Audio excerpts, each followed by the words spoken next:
Hello, folks. This is Kevin from Good Day, Good Prayers. Today we're going to talk about chattel.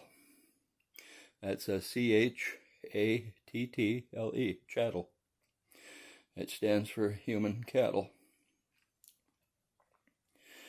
When you go to the bank to get a loan, do they use your money or do they use their money? What if they used your money and you didn't know it? So you're actually borrowing from yourself instead of from them. So they take the money out of a chattel account that is in your name and they go ahead and give you a loan. Well, when they get the money back every month, do they put it back into the chattel account? No. They put it in their account. And so that's how they steal from you. Not only do they get the money that they took to start the loan, but they also get all the interest off of it. What is chattel? Chattel stands for human cattle. And as the story goes, there is, when you are born, $1 million that goes into the chattel account for your birth certificate. Then you get a social security number. Then you graduate from kindergarten, middle school. You graduate from high school. You get married. You go to college and you get associate degree, you get bachelor degree, you get master's degree, you get married for a second time, you get this achievement award, you get that achievement award, and so on and so forth. And every time that you get these awards, every time that you get all these certificates, you are traded on the chattel market. It used to be that you were nothing more than a name written in a Bible. That's all you were.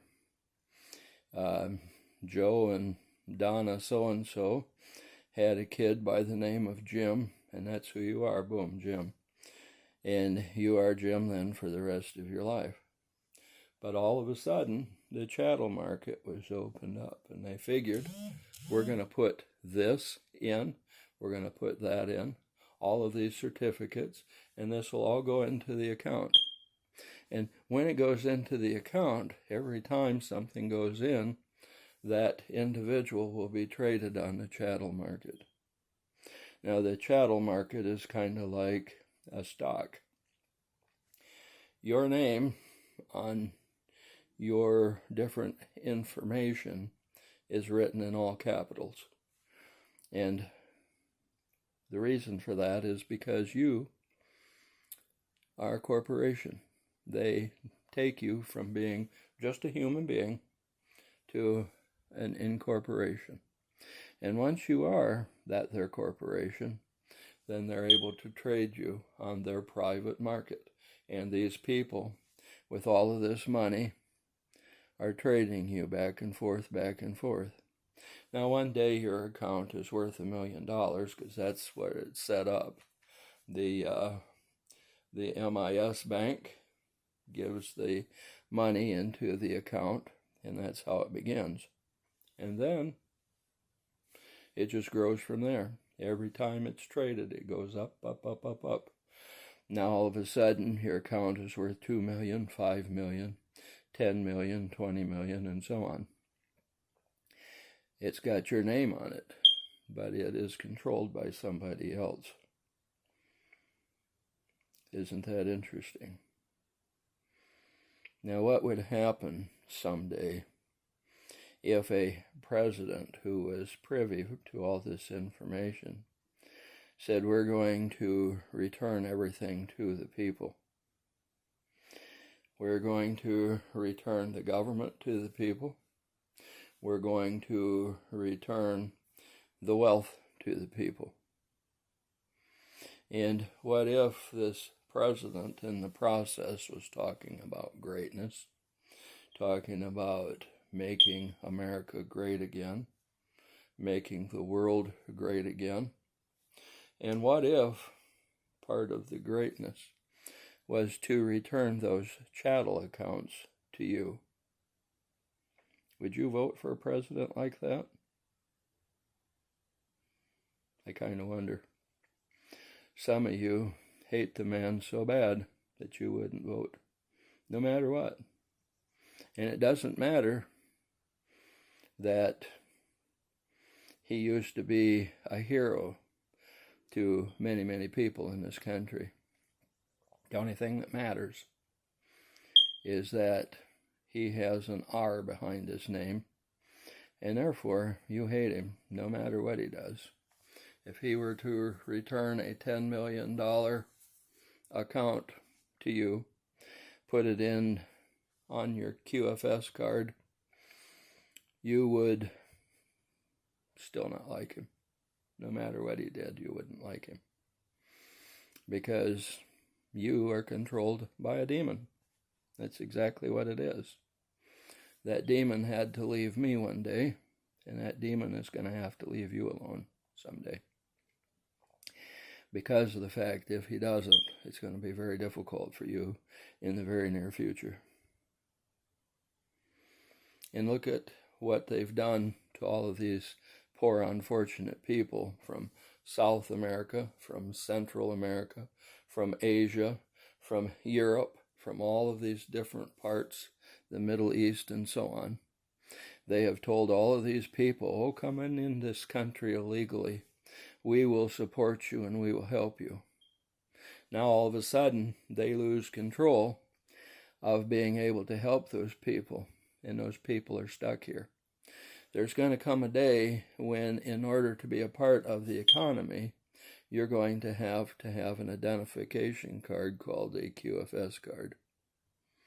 Can you imagine on that day how many people are going to be running like crazy trying to get back to their country of origin? Because if they're not in their country of origin, they cannot participate, because they have to have that card. And that card will allow them to participate. And now you say, oh, well, that sounds an awful lot like the mark of the beast. Well, if it was the mark of the beast, there would be one economy. There wouldn't be separate economies for each country. If you have the ruble today, you can continue with the ruble today. It'll just look a little different, that's all. If you have the dollar today, yeah, they'll still call it the dollar, or they might call it the note, or they might call it something. If you have the peso, it's going to continue to be the peso, and so on. So everything's going to continue the way that it is. There is not going to be a one world government. There are going to be 209 governments, each controlling their own economic situation. So no, it's not going to be a mark of the beast system. And I think that the one really, really big difference is going to be, as that song I sang the other day, when Jesus comes, the tempter's power is broken, because Michael throws him and all of his demons into the pit of hell. That's the difference.